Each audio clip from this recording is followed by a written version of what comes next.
Dapper Don Podcast. Dapper Don Podcast. This is your boy Dapper Don Dez. Welcome to the Dapper Don Podcast. It's your boy Dapper Don Dez.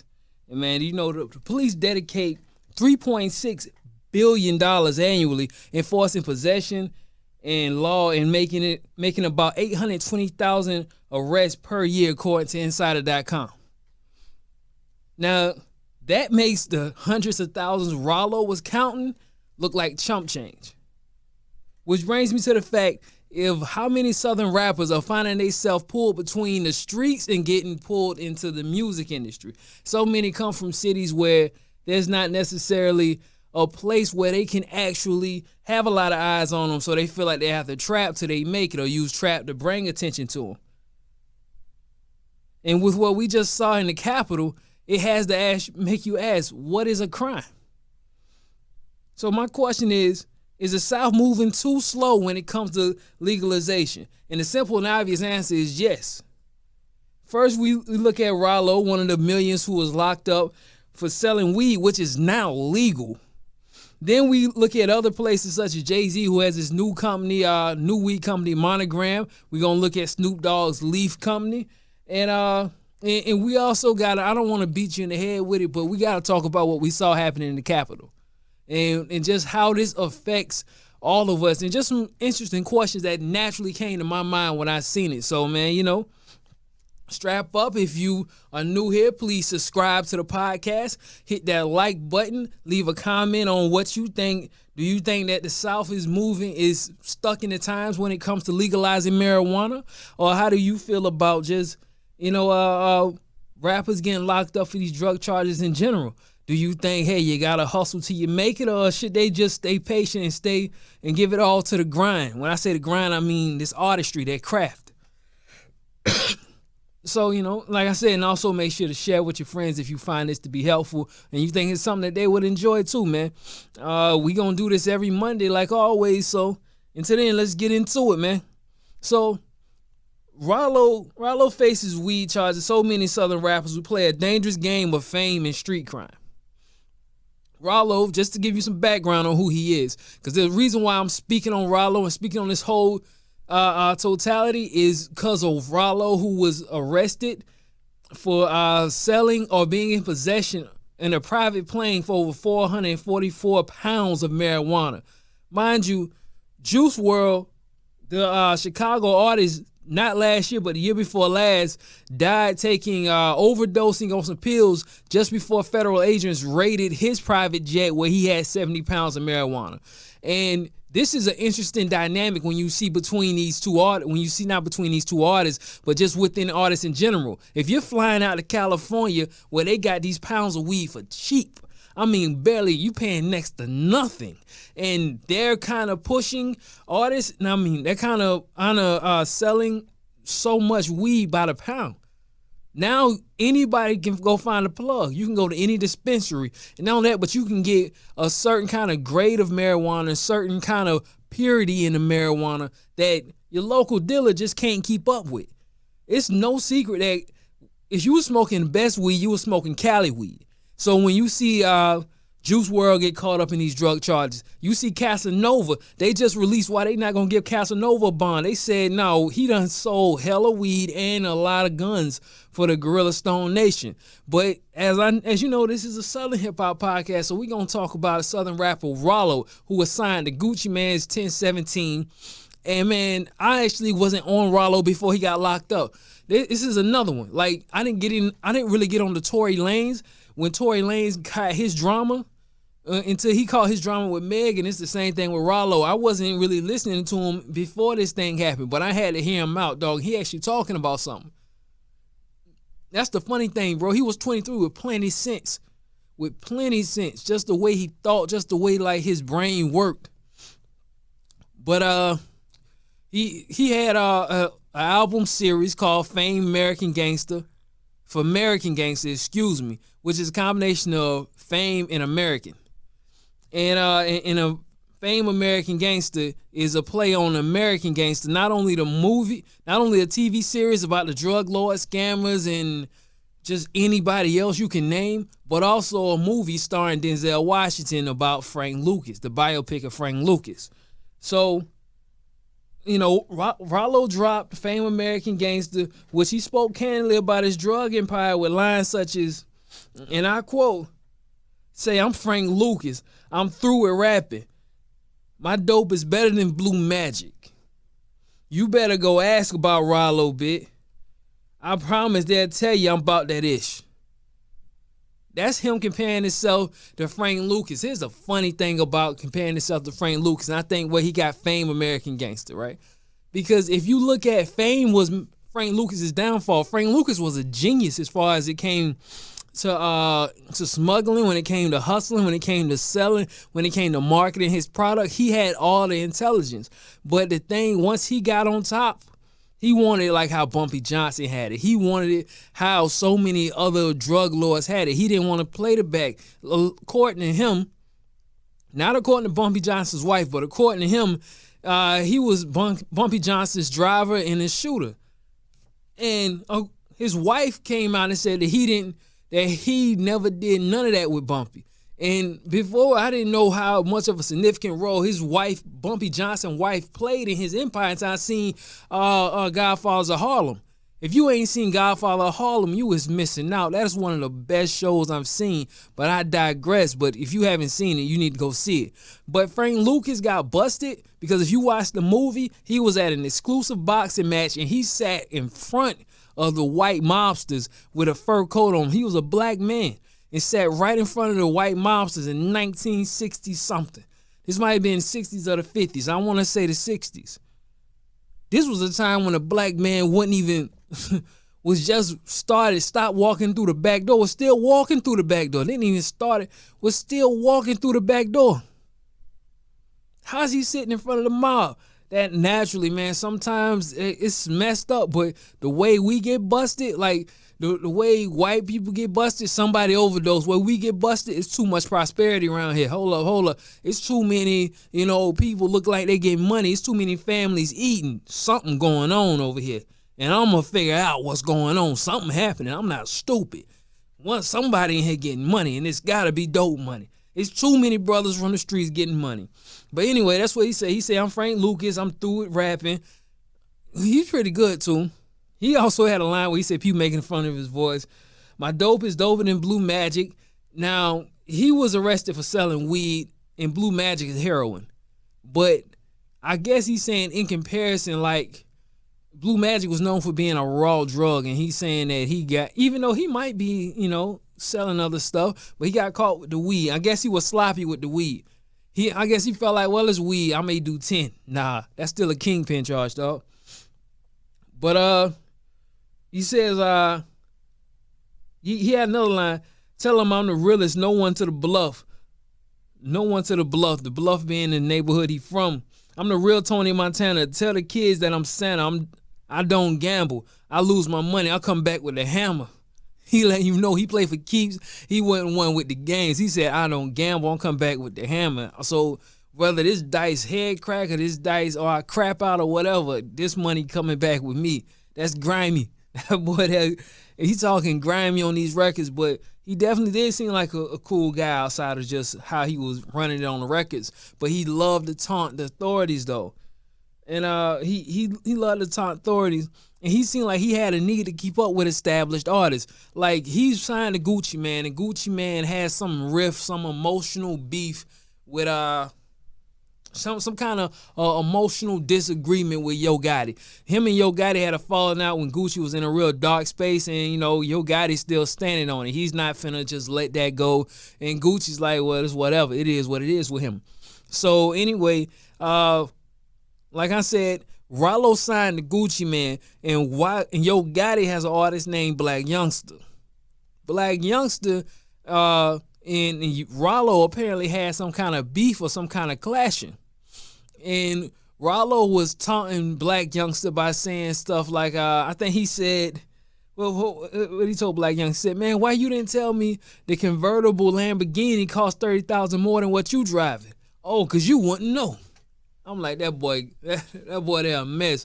But this was his way of keeping up with it. Even Future was like, he's living better than most artists, getting $30,000 a show. And he wanted to show you that, man. He wanted to show you he was getting money. he had an incident where he was throwing $30,000. Hear me out, G. He was throwing $30,000 at the homeless. He was making it rain on the homeless like they were strippers. And on one end, I guess he says he was giving back. He was doing for people. You know, he was showing love. And he said he was in a nightclub. He seen how much money people was wasting in a nightclub. He didn't want to waste it in a nightclub. He said he wanted for people who were in desperate situations to have it. And he was throwing the money, which he says he challenged more rappers to do, even though many found it to be tasteless. And if you see the video, it was very tasteless. So basically, he went in, he was just throwing up money, and it's socially incongruent. And what social incongruency means, like, let's say, what's something that would be socially incongruent? Laughing at a funeral. Laughing at a funeral is socially incongruent. It doesn't make sense with the social setting. If you're throwing money up in a strip club and you dancing and you just throwing it up, bow, bow, bow, you having fun, it's good. It makes sense because the music jumping, the girls is beautiful. It all makes sense. When you're doing that in the middle of the day with no music playing and a bunch of homeless people around, it's degrading to the homeless. It makes you look like a nut. And you're not also thinking about something more important. You videotaped yourself throwing $30,000 at the homeless. You've endangered those homeless people. First and foremost, let's talk about that. They're already homeless. They're getting stampeded on. Many of them were elderly or they just were sickly because let's be real, it's not like, a lot of homeless people live the vegan lifestyle. They're not very healthy. Those people could have easily had been stampeded on.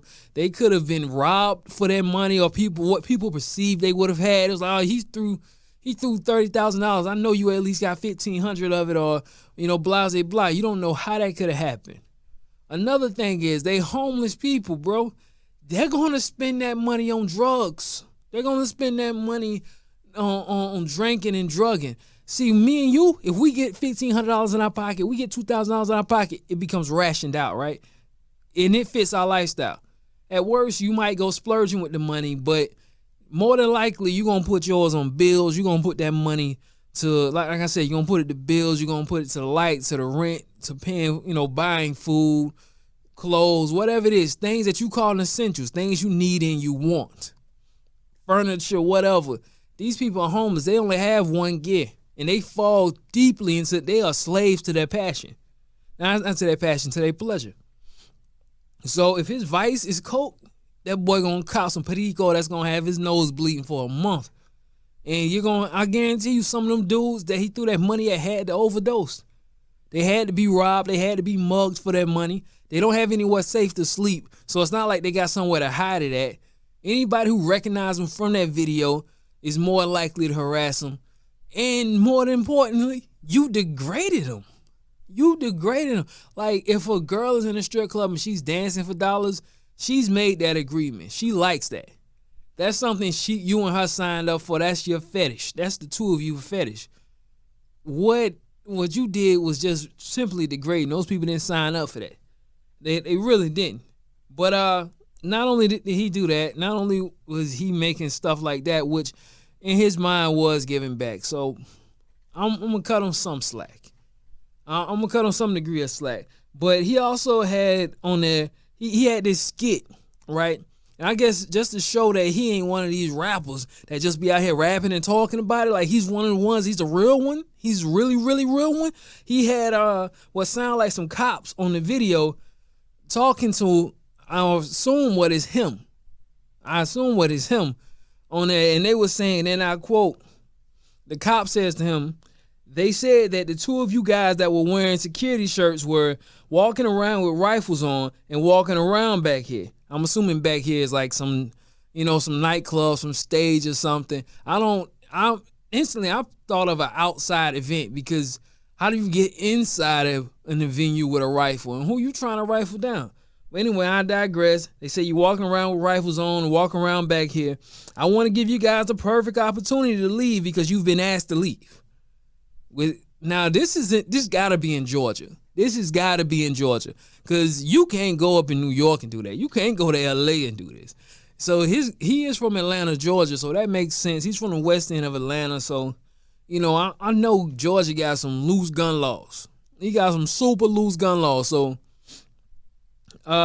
anyway, what he said, because you've been asked to leave, I don't want to press it any further, okay? So we're going to give you the opportunity now just to go ahead and bounce, all right? Go ahead and bounce. Whoever this police officer was, he done learned how to talk to the street dudes in that area. He was in the squad car with his partner, said, now listen, you got to talk their language. You don't tell him to get out of here. You say, go ahead and bounce, all right? He probably, all right. No, don't say all right. You say, all right. You talk their language, you make it home. None of that Ferguson stuff. Because they got guns like we got guns. They got guns like we got guns. We're going to talk to them. We're going to talk to them like this. We all make it home. That's the key. But anyway, I guess that was Rallo showing. But Rallo was showing that he ain't one of these rapper dudes. Like, he really out here with sticks. He really letting them know he can get close to him. I guess the skit was supposed to be saying, like, he had beef with a dude. Let's just say Yo Gotti or whatever. And he was backstage with them hammers. He was saying he gonna slide through and shoot it up. He gonna spray it up, man. But he said he felt the interesting thing though, even with all of this, with him doing this on a mixtape, this is something he mass produced through a record label. So this was mass media he did this on. He wasn't hiding it. And doing this on his Instagram. He had an Instagram of a police officer pulling him over. He's saying, y'all don't make $40,000 a year. You might as well come work for me. I'm like, this boy, wow. He really got his head in the lion's mouth. But he felt that the police was targeting him because he was Muslim, despite the fact he called his trap Little Pakistan. He felt this was Islamophobia, even though he called his trap Little Pakistan.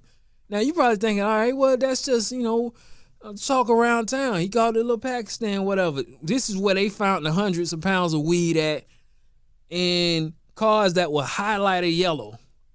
He had several cars that were highlighted yellow, like he was just begging to get busted. But listen, he even had a song he released with Lil Baby. He has double platinum Lil Baby called Lil Cali in Pakistan. Now, when I told you, when you think Cali, you think good weed. When you think Pakistan, you think killer Muslims. He still decided to release an album while locked up called Lil Cali in Pakistan. Here's how the lyrics go. If you was wondering how the song went. Sold 100 packs last week. Hey, have you ever spent $1 million? In word, you ain't even gotta ask me.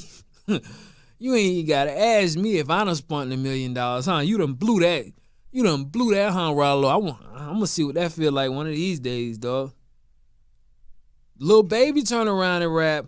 We in Lil Cali in Pakistan. I just read up with 500 bands. Make a soft N-word, do the running man. You ain't the boss, you a runner man. So, that's Lil Baby talking that talk. But it's funny he would say re-up with 100 bands because Rollo was sent to jail for trafficking 444 pounds of weed, which comes up to about $1 million in drugs. Enough for the kingpin charge, dog. Enough for him to hit you with the woo. Like, woo, that's a lot of time. Boy, I ain't laughing at you, I'm laughing with you because you got to laugh and keep from crying when they tell you, boy, you face 100 years. Rallo is getting arrested for drug trafficking, I believe gun charges, where he had too many highlighter yellow cars parked outside the trap that he was just asking to get caught. This was outside of Little Pakistan. Rallo's late last year, this would have been Thanksgiving, posted on Thanksgiving saying he spent the last 3 Thanksgivings in jail and how he misses his mother and the streets. And, it's your typical, hey, youngin', don't go down this route. And here's the thing, he's 25, dog. He's young. He's 20. I don't even think I brought that up to you. He's 25. He's a kid. He's been in there 2 years. He went in at 23, like he was barely a college graduate. It was more money than he knew what to do with. And he had all of these songs. He had all of these songs where he was talking about having thousands of different women and whatnot. And mind you, he was like really heavy in the Muslim religion. But he was talking about having all of these thousands of different women and this, that, and the third. He even had a DJ Vlad interview, which I thought was hilarious. He said he don't like having sex with industry girls because they don't have sex as good as ugly and fat girls. He said because an ugly girl gonna try to make up for her ugliness, or a fat girl gonna try to go a little harder knowing that she a fat girl. And I was like, this is the most insecure thing I think I've ever heard a superstar say. Well, a star. He's a star. It was crazy. I wouldn't expect him to say that. I would have never said that out loud. But you know what? It ain't like he lying, though. It ain't like he lying either, though. Come on, sometimes you done had a 6 that knocked your socks off. Like, let's be real. You had a 6 over here who was a guaranteed, takedown. You might have had like a 9 or 10 that you just so happened to, finesse and progress with. And she talking about the 9, talking about, nah, take me out to Red Lobster, but the 6 finna go. Like, the 6 is saying, yo, just come pick me up. Come on, let's be real, fellas. It's just me. It's just me and you here. You gonna pick up that 6. And you might hit up that 9 later on like, man, I got busy. I got busy. I was doing stuff, bro. Things came up. Anyway, this has nothing to do with Rallo's drug charge, but what it does have to do with is the fact that Rallo fought to get a bail and eventually even got one for $250,000. All that money he showed up, he, for whatever reason, didn't get bonded out. And that was found out because he was still actively involved in his drug organization, dog. He was still involved in the streets. He was still involved in the beef. And like I said, he talked about having all of those women in his life. I'm hitting something different every night with the big girl, the ugly girl, the pretty girl. Ain't none of them show up. The only one there is the wifey. And wifey, because Rallo had a line, and I skipped saying this. Rallo had a line. He said, I don't talk on the phone. And this is one thing that I'm going to say, genius, that a lot of people probably laughing at them right now about, but I say is a smart thing. They found a handwritten letter in his wife's purse. In his wife's purse, decoding exactly how she should speak in code when selling drugs. That when they do talk on the phone with each other, because he's working on the phone, he's using the phone to keep hustling.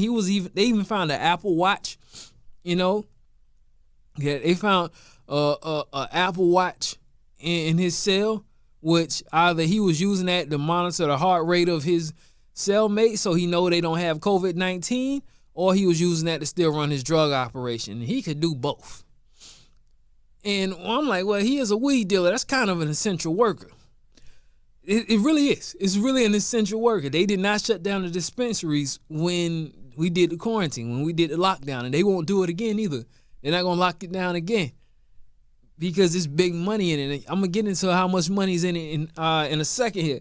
But yeah, he had the Apple Watch in his cell. He had an Apple Watch.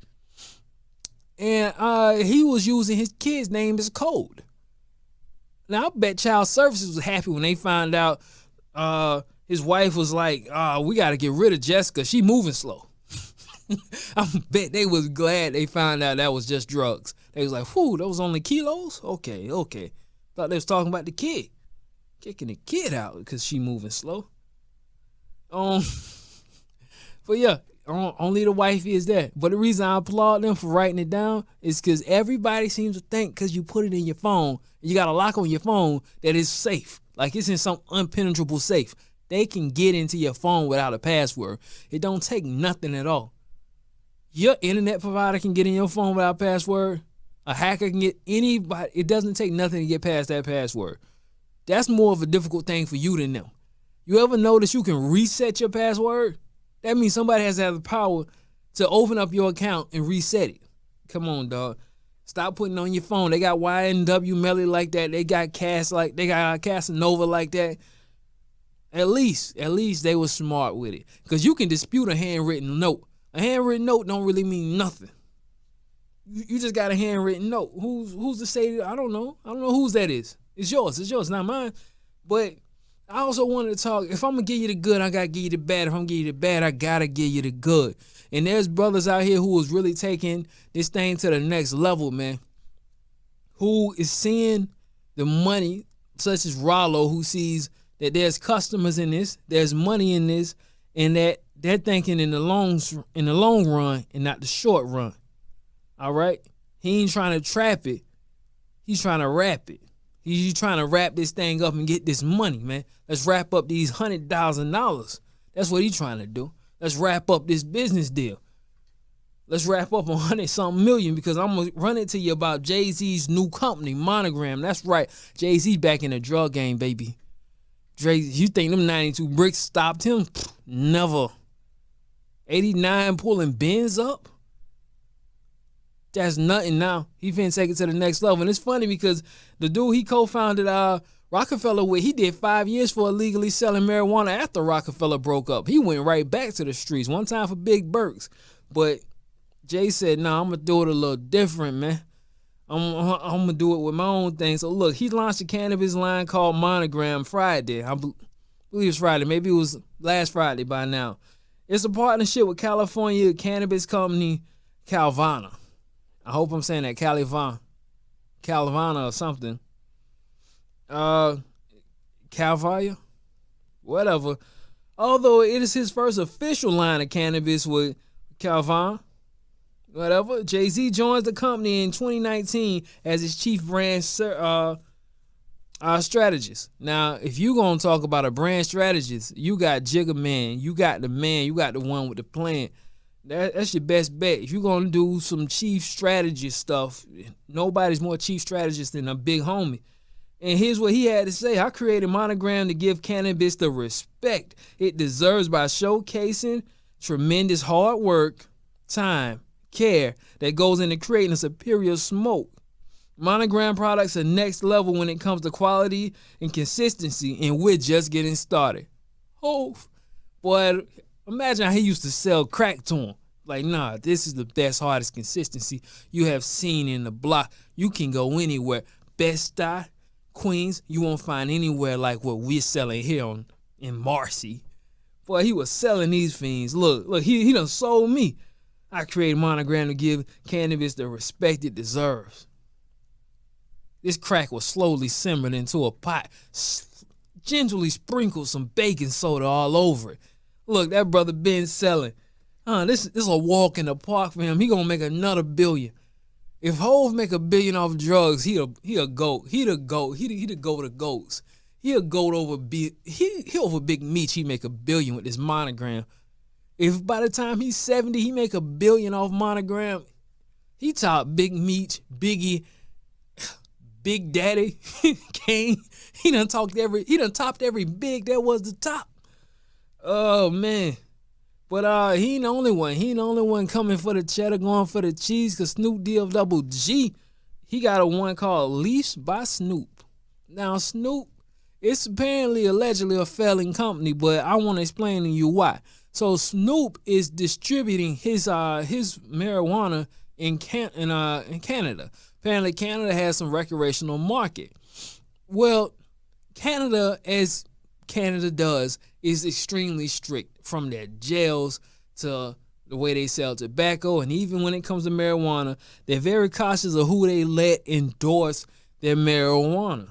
So the company that he currently has, and I'm going to get into exactly who they are. I'm going to tell you about it in a second here. But the company he currently has is already under lawsuit because it's Leafs by Snoop. And the Leaf looks like the Toronto Leaf for the Maple Leafs. I believe that's the hockey team.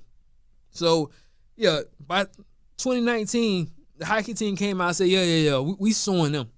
We suing his company. We not vibing with none of that stuff he talking about.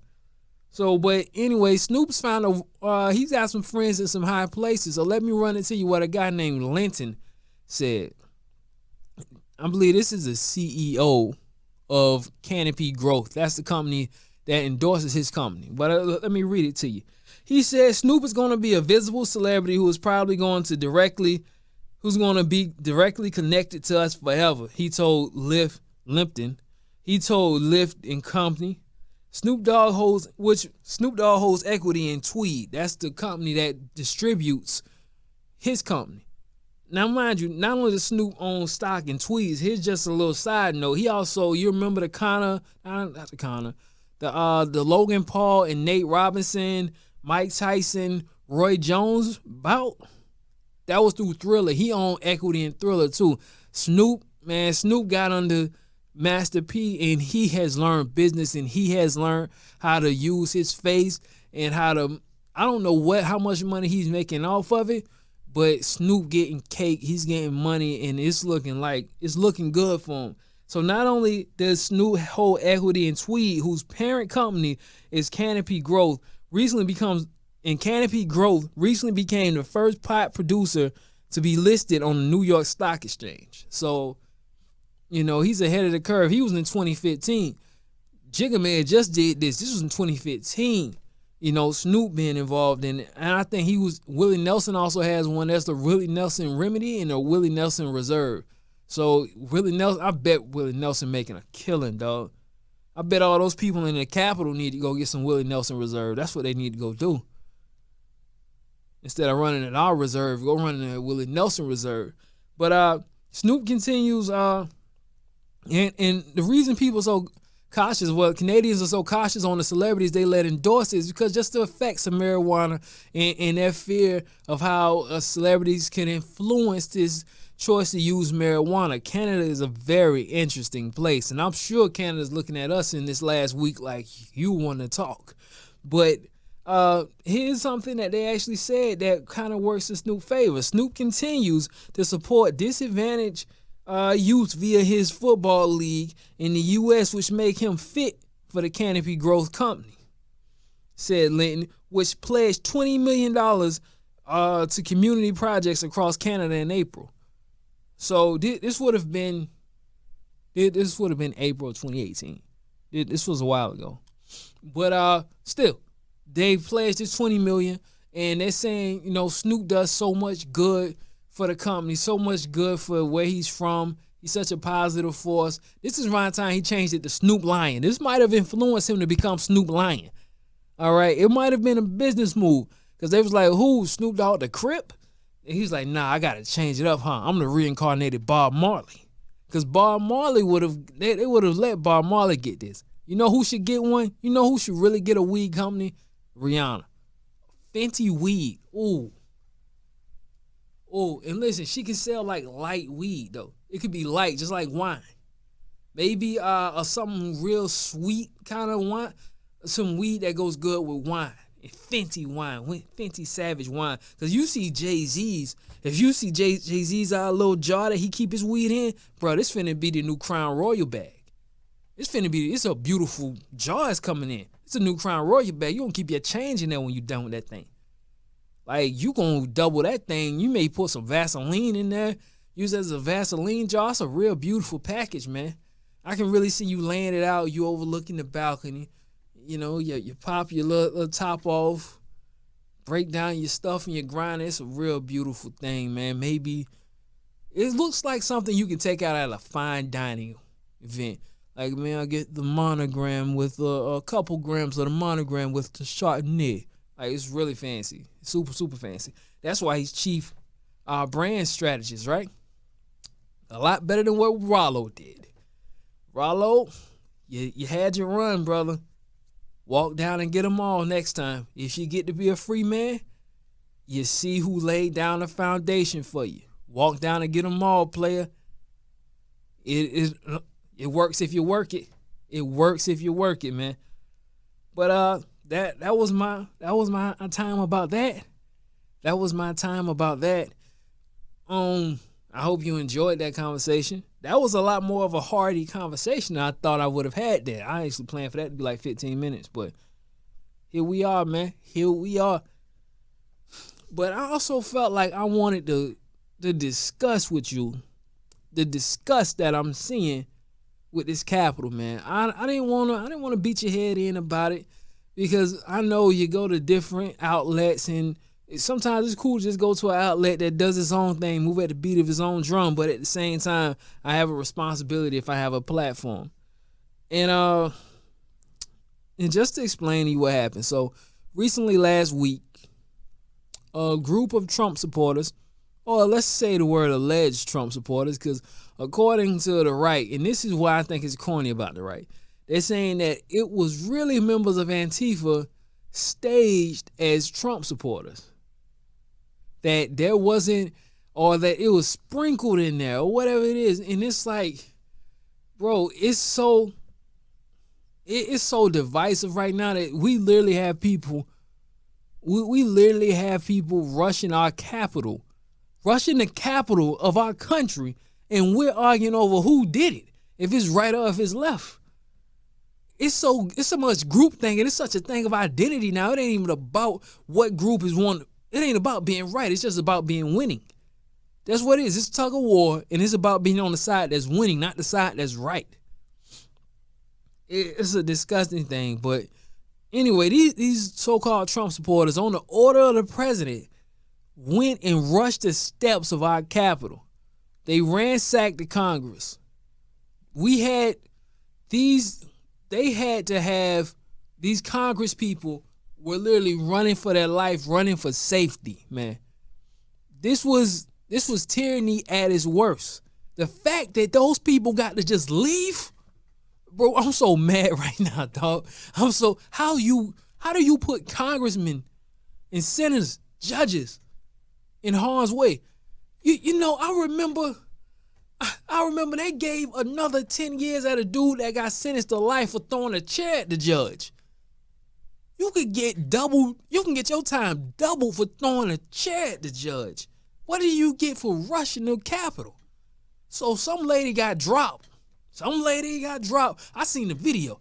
The dudes was breaking the glass, so they was holding up the video, and the guy was talking to the folks standing by the door. He's like, yo, it's a lot of people out there. I just seen some dudes get trampled. I don't want y'all to get hurt. Trying to act like he a good person.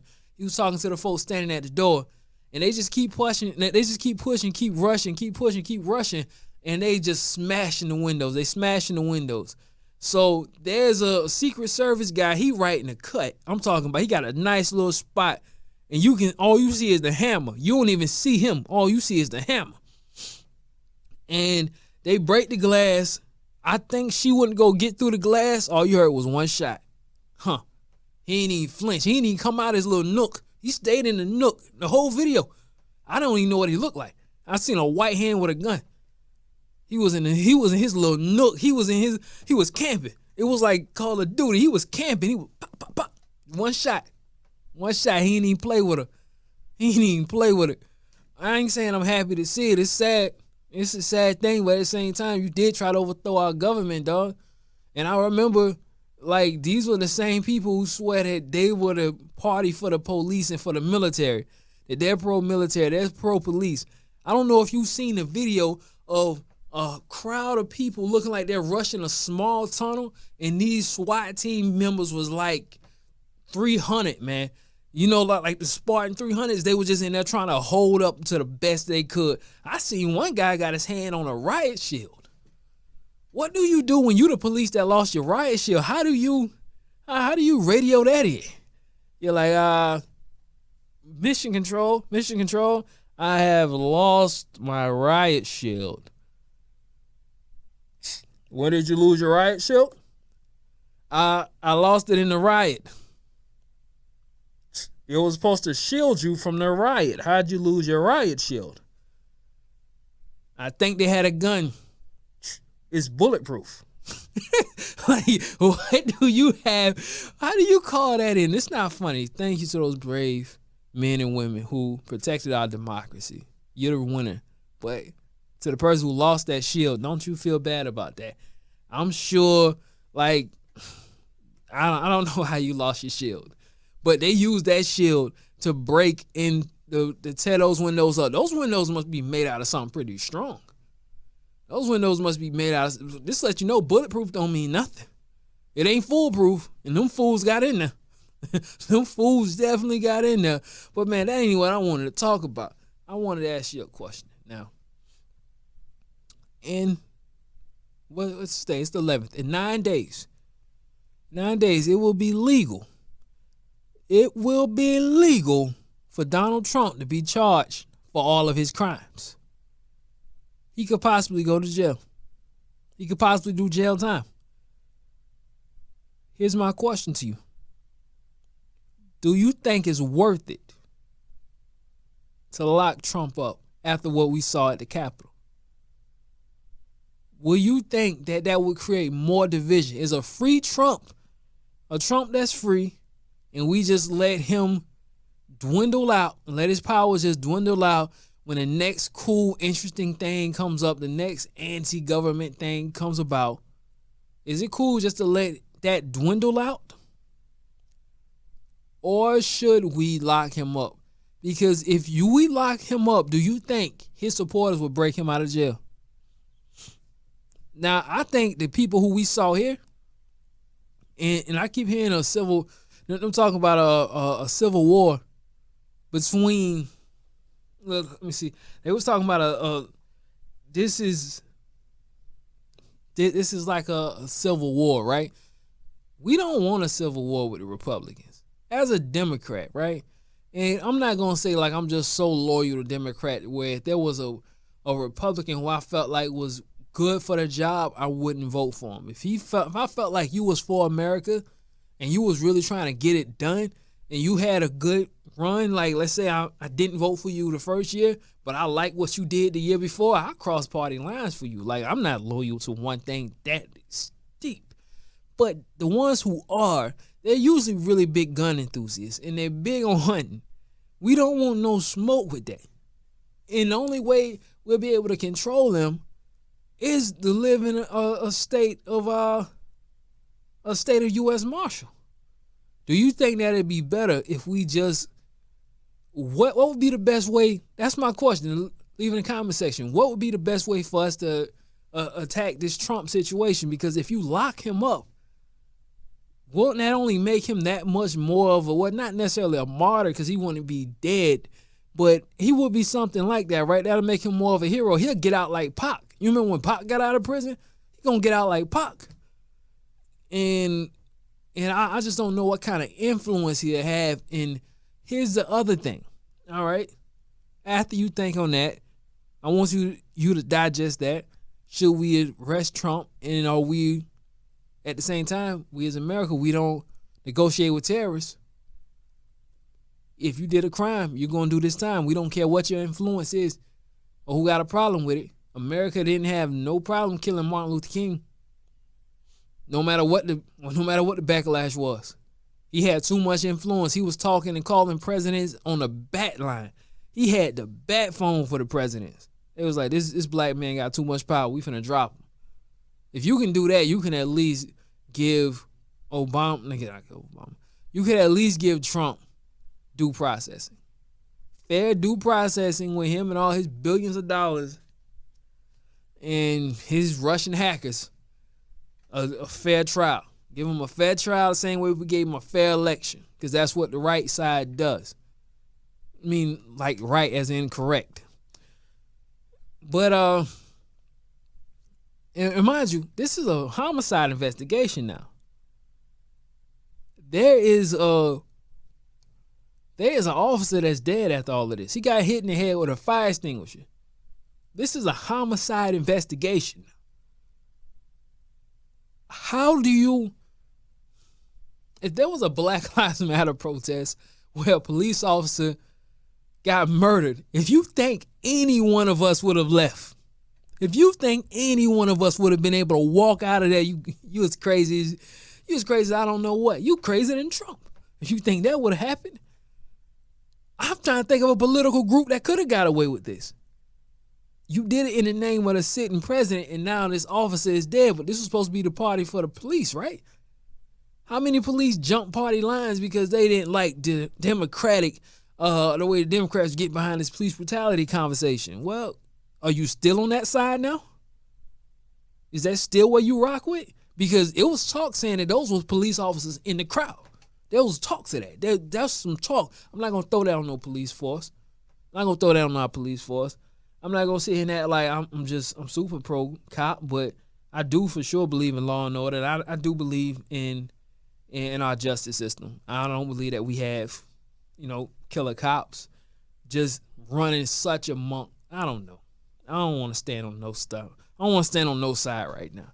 I'm waiting for the facts just like everybody else. But my most important question, this is my last question I want to leave you with. Is the chip in the armor there? Because Trump's an idiot. Trump's only for Trump.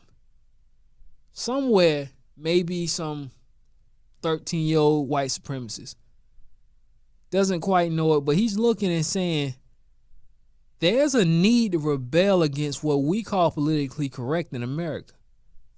There's a portion and a strong and a powerful and a willing to fight. How dangerous is this kid? How dangerous of a time are we living in? And is it important that is this a product of being politically correct? I don't believe so. My question is, what is the likelihood of this person? Because this is how Hitler got on, right? We kept calling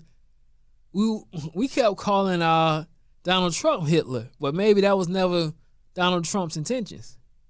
Maybe MAGA's is the Third Reich with no Hitler. What happens when that Hitler comes along? Somebody smart enough and cunning enough and manipulative enough, who really wants to be divisive and really wants to tear the fabric of this country apart. What do we do then? And are we truly ready for it? Like we wasn't ready for the pandemic. Are we truly ready as a country to combat tyranny from within? The only way we can do that is being honest with one another, being honest with ourselves. I just leave you on that somber thought. Until then, it's your boy Dapper.